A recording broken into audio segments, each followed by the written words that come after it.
უსაფრთხო სექსი, ჩემგან ალბათ ხშირად გაგიგიათ ეს ტერმინი და ხა ჩემთანაც ყველაზე ხშირად ეს ფრაზა მოდის, რომ მითხრა ექიმო, რომ არაფერი არ მჭირს და მე ყოველწევნები რომ აი დოკუმენტი დაიდოს, დოკუმენტი, ანუ დოკუმენტი იმისა, რომ მართლა არაფერი არ გჭირთ და ეს ყველაფერი თუ სარისკო სექსუალური ქცევა გახასიათებთ, მაგალითად, ყავთ მრავლობითი პარტნიორი, ან გქონდათ სუგუდო ინფექცია, სქესობრივი გზით გადამდები ინფექცია, ან თქვენ პარტნიორს ყავს რამდენიმე პარტნიორი და ასე შემდეგ, ანუ დაუცველი სქესობრივი კავშირები გაქვთ, ისედაც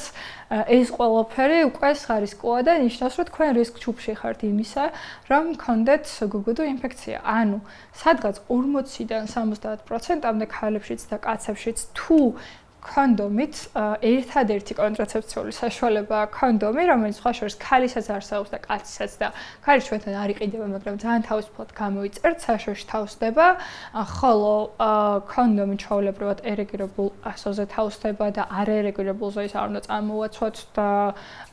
ხვდებით ალბათ რატომაც და ჰაერი არ უნდა დაუტოვოთ თავში. ანუ ერთადერთი საშუალება, რომელიც ამ ინფექციებისგან გვიცავს. ასევე თუ არსებობს პრეპისა და პეპის პროგრამა, რომელიც HIV ინფექციებისგან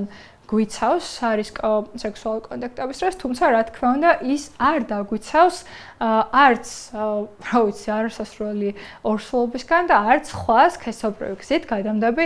ინფექციებისგან. ამისგან მხოლოდ გვიცავს კონდომი და ზოგადად არ არსებობს 100%-იანი კონტრაცეფცია, ანუ სწორი გამოყენების შემთხვევაშიც კი კონდომი მაგალითად არასასრული ორსულობისგან 99%-მდე გვიცავს ხოლმე.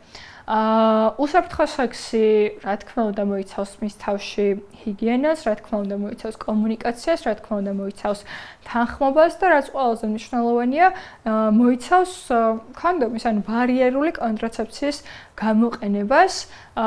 და სხვა კონტრაცეფცია შეგვიძლია დავიმატოთ, მაგალითად, არასასრული ორსულობის პრევენციისთვის და შეგვიძლია, ასე ვთქვათ,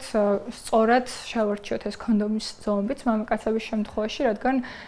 შეიძლება გაიხეს და ესეც იყოს ხოლმე სარისკო უსაფრთხო სექსი, არის სექსუალური ჯანმრთელობის ნაწილი,